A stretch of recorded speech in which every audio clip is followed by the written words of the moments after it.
Perfect.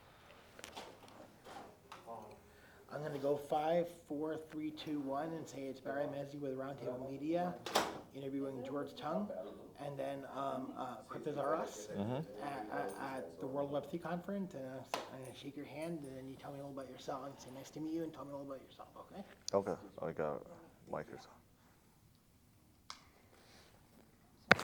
Thank you. Thank you. All right. Perfect. Okay. 5, 4, 3, 2, 1. This is Barry Mezzi with Roundtable Media interviewing George Tung, aka Cryptos R Us, at the World Web 3 conference in Orlando, Florida. How are you doing today, George? Good, how are you? Good. So you want to go ahead and tell me a little bit about yourself and how you started your career in Web3 and crypto and everything, and how you got involved with the conference, and just tell me your story. Sure. I worked in IT for a long time prior coming into this space. And then around 2013 is when I heard about Bitcoin, first when it hit $1,000. So I FOMO'd in, like a lot of people back then, and I started building mining rigs. But I got out in 2014, unfortunately, because I didn't understand the space well enough. I didn't really understand Bitcoin well enough. So I got out from 2014 all the way to 2017. Then I heard about Bitcoin coming back to $1,000 again. So I'm like, okay, I missed something. So started educating myself more about Bitcoin. And then around that time is when Ethereum got hot. So started learning about smart contracts. It's just totally different because back then, you know, the term altcoins was coined because everything was basically a copy of Bitcoin. But Ethereum changed the game with smart contracts. So educated myself more, started my channel, Cryptos R Us, around September of 2017, and then stuck with it. And that's what led me to here today, basically. Awesome. So you want to go ahead and tell me a little bit about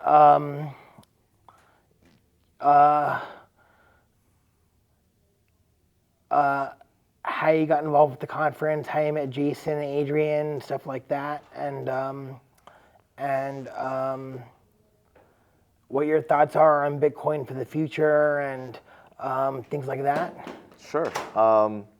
I met Jason through another acquaintance, Scott Herman. And he's from Wagman Games, so he told me about the smaller conference. He introduced me to Jason, and someone else also mentioned the conference. And I talked to Jason, and him and his partner, they're trying to throw, they want to throw something big in Orlando, and they want to do this every year. Orlando's a great spot for it. Normally, you see all the crypto conferences in either Miami or LA or New York. So he's trying to do something different. So I'm like, sure, I'll help. So that's kind of how I got involved. That's awesome. So what's the way you see Bitcoin for the future, or any other cryptos that are stable coins or altcoins that are really good?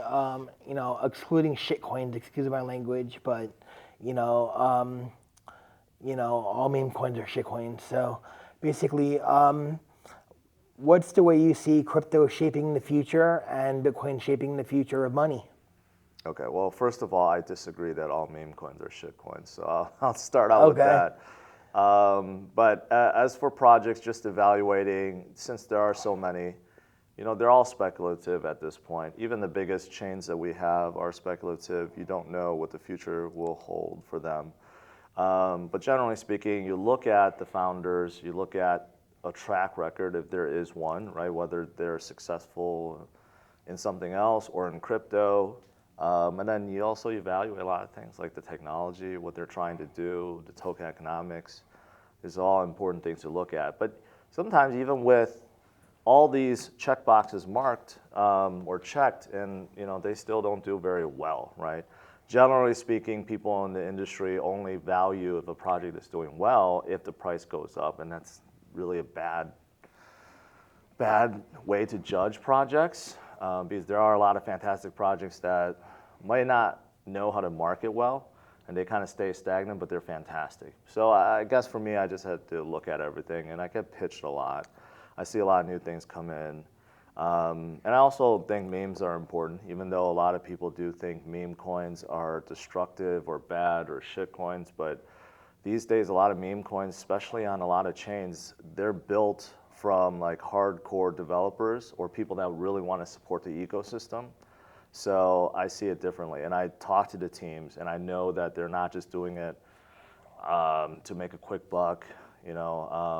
They're doing it to support a community, and that's fantastic. So I support a lot of them. Okay. Yeah, that's my number one fear is meme coins that people just have to make a quick buck and do rug pulls and stuff like that. That's my biggest fear when it comes to that kind of stuff. So I'm glad to see that you support good quality meme coin projects and not rug pulls and stuff like that, obviously. And Right. So you want to go ahead and tell me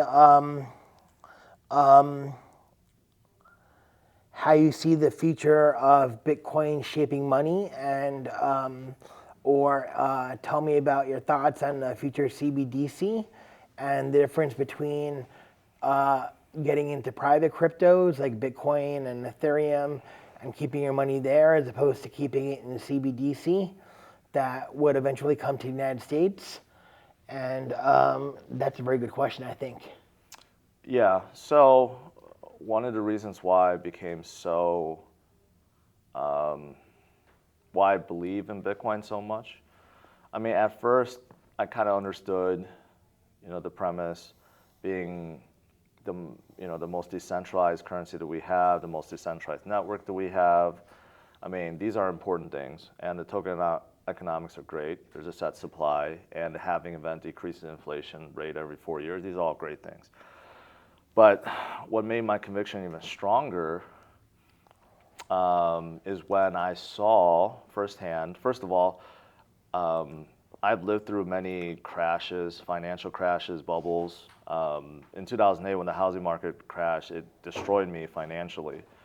So I know that banks can't be trusted. And that's the exact reason why Bitcoin was created, because it disrupts in banks and governments. So, but unfortunately, it still happens, even with all the regulatory, safeguards and policies and everything. We saw it happen firsthand again last year in 2023 when 3 major banks collapsed, and they were absolutely huge. And the Fed had to step in and save them. And right now, we're still having another New York bank, regional bank, that's having problems too with liquidity. So, basically, the more you understand about money, the more you'll like Bitcoin and trust it more, because Bitcoin is not governed by, corrupt people or politicians or controlled by our financial industry. It's set to operate by code by the miners who power the network around the world, and it doesn't get artificially inflated. There's no monetary policy that gets applied. So it's just pure. It's the purest currency that we have. So I believe in Bitcoin so much, and I started believing it more after I started learning a little bit more about money. And yes, it's great to have cash, great to have,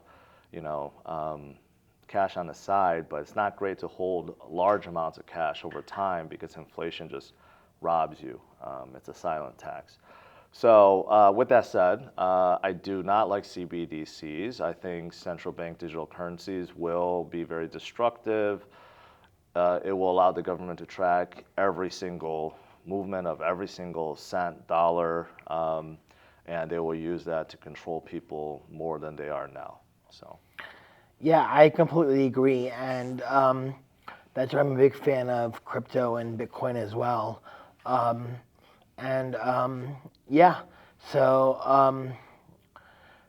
the great thing about Bitcoin too, it's limited supply, so you can't constantly print money, So it's a limited supply. That's all it is. So, anyways, I want to say thank you for your time, George, and great interview. And This is Barry Mezzi for Roundtable Media, interviewed George Tung at World Web 3 Conference in Orlando, Florida. Have a good one, folks. Thank you.